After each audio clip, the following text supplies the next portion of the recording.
selling your car privately can be much more lucrative than giving it over to a dealership as part of a part exchange. But it can also be a massive pain in the hole. Now, I've talked about hilarious and annoying things that people have said when trying to buy my car. And ultimately, there's a lot of major time wasters out there. But they are not the worst of the worst. It turns out there's quite a few scammers out there as well. And that's a whole nother can of worms. So in this video, I'm going to tell you a little story about an experience I recently had trying to sell my BMW 3 Series that, if I was a little bit more of a muppet than I claim to be, I would probably have classed it as a full-on scam. So I thought I'd tell you about this, so hopefully it avoids you having the same experience. So buckle up, and let's get into it. So I've had a few inquiries about my Beamer, and so far they've all been utter time wasters. I had an inquiry about a week ago where somebody was really interested to phone me up, and usually when somebody inquires about your car, it'll come through as a call from Auto Trader saying, this person's interested in your car, and then they come on the line. And then sometimes you'll get an email, and then you'll follow up and have a call. But yeah, this girl was like, yeah, I'm interested in your car and all this. And then she basically was like, where's Aberdeen? I'm like, you don't know where Aberdeen is? Where are you? Bradford. Surely you must have seen Aberdeen on like a weather map, you know, on the TV at some point in your life. It's not exactly surrounded by other stuff, so how do you not know roughly where Aberdeen is? Anyway, she probably is just one of these people that just doesn't really know that Scotland exists. But anyway, eventually it turned out she was a time waster, and that was the end of it. So great. But anyway, I got this guy texting me called Richard, and he's like, yeah, I'm interested in your car. Asked a few questions, the usual questions like, what's the service history? Yeah, mate, it's actually on the advert if you read it. But anyway, went through all that with him, and then he just sounded like a nice guy, and he just sounded like he was a genuine buyer. He said he was from Perth. I'm like, okay, he's in Scotland, so he's not too far away. He probably knows where Aberdeen is. And then he did the usual, what's your best price? I'm like, oh God. So I said I would knock a couple £100 off, and then he was pretty much like, yeah, that sounds really good, and you know, I've seen the pictures, looks really good. And I was like, hey, why don't I send you a video on WhatsApp, because I've done that just to give you extra peace of mind. I'll take you out for a test drive when you get here if you want as well. So I'm like, I've got nothing to hide with this car. And he's like, well, I don't have WhatsApp just now because I've just got a new phone. And I'm like, okay, that's interesting.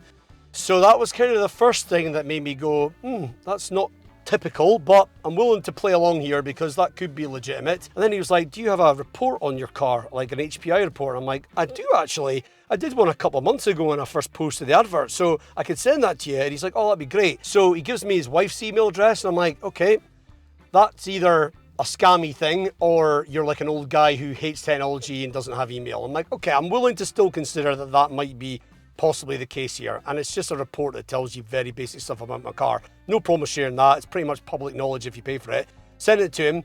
Then he replies back, he's like, yeah, any chance you could give me a more up-to-date report? I'll send you a link for one to do.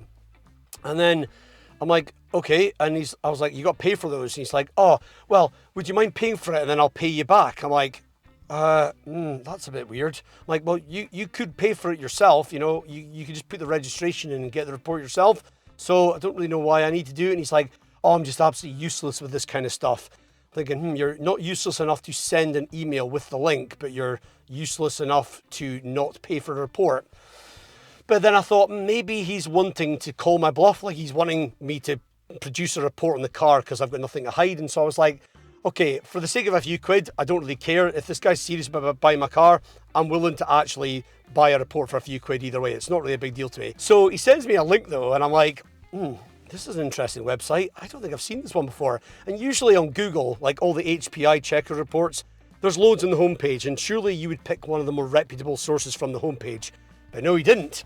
And I was like, I'm not looking too comfortable with this. So I thought I'm going to put a couple of fields in, not my bank details, and just see what sort of info it like accepts. And sure enough, I put my phone number in and it wouldn't even accept 11 digits for a UK phone number. I'm like, okay, yep, that's a massive alarm bell. So I went back to him, I was like, mate, this report doesn't look legitimate. What's the deal? And then he goes, I'll send you another one. Okay. So he sends me another one. At this point, I'm thinking, okay, this is major alarm bells here, but let's play along. I'm quite curious to know what the deal is here. And I'm certainly not going to be putting in my bank details, but let's play along for a minute. And he sends me another one, and I'm like, yeah, that doesn't look legit either. So I replied back, and I was like, mate, these don't look good, you know? So could we just have a chat, and let's just, be sure that we're on the right page here. So I'm thinking, if he doesn't want to speak to me, I know for absolutely certain. But at this point, I'm kind of thinking this is a scam, and I'm only really engaged because I'm genuinely curious, because I want to know what exactly he's trying to do here. And so he sounded Scottish as well. He was like on the text, he's going to call me mate, and he's just chatting like a Scottish guy. So I was like, you know, this all is sounding like quite a good scam to this point. I phoned him, didn't answer, but I got an American voicemail. I'm like, this doesn't sound very good either. And then I texted him, I was like, mate, got like a weird voicemail from you as well. Is that because your phone's changing over? And then he's like, oh yeah, I'm at work, I'll call you back later. I'm like, okay. I was like, just to be clear, there's a few things that are raising alarm bells for me here, so I can't do anything for you until we speak, basically. And I know he's not going to call me, and sure enough, he didn't call me. Anyway, the next day I'm like, I'm really curious to know exactly what on earth this guy's deal was. And it was funny because at one point he was like, oh, I'm not a scammer. I'm like, yeah, the fact that you're actually saying you're not a scammer is making me think you are a scammer. But anyway, I texted him, I was like, so what happened to call me back? And then he goes, oh yeah, you know, I'm interested in your car, but I'm just a bit hesitant with the whole report thing. I'm like, yeah mate, that's why I wanted to speak to you, because obviously I'd raised a few alarm bells. And then he comes back to me going, well, if you don't trust me, then I just don't think this is going to work. I'm like, hang on a second mate. So far, we've only communicated on text. You've told me that you want me to buy a report for a car that I've already done a report for. You've then given me a link to a website which is clearly not legitimate. I've then got another link from you which didn't look legitimate either. I've then got an American voicemail from you which didn't sound particularly promising. You've then not replied to my call when you said you would. And you think that I've got to trust you more? Gooding.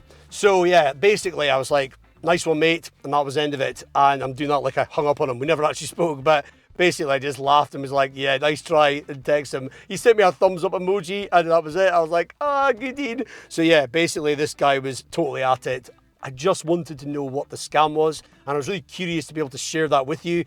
But it could only really be that they were trying to harvest data about my car maybe, or they were looking for me to put my bank details in and steal my bank details, something like that. Probably that one, to be honest, but that's the sort of things it probably would have been. But there was no way I was ever putting my bank details into a website that wasn't obviously legitimate. And yeah, I wouldn't have been paying for anything until I was sure the guy was for real about my car. But yeah, there's obviously scammers out there that do that. You get scammers in different parts of the used car market and all that. But yeah, this is definitely one for people trying to do something to you when you're selling your car. So I hope you found that useful and you don't fall into the same trap that I nearly did. But the moral of the story is, don't ever deal with somebody over text. Make sure you speak to them on the phone to check they're legitimate and go from there. Anyway, thanks for watching, and we'll see you in the next one.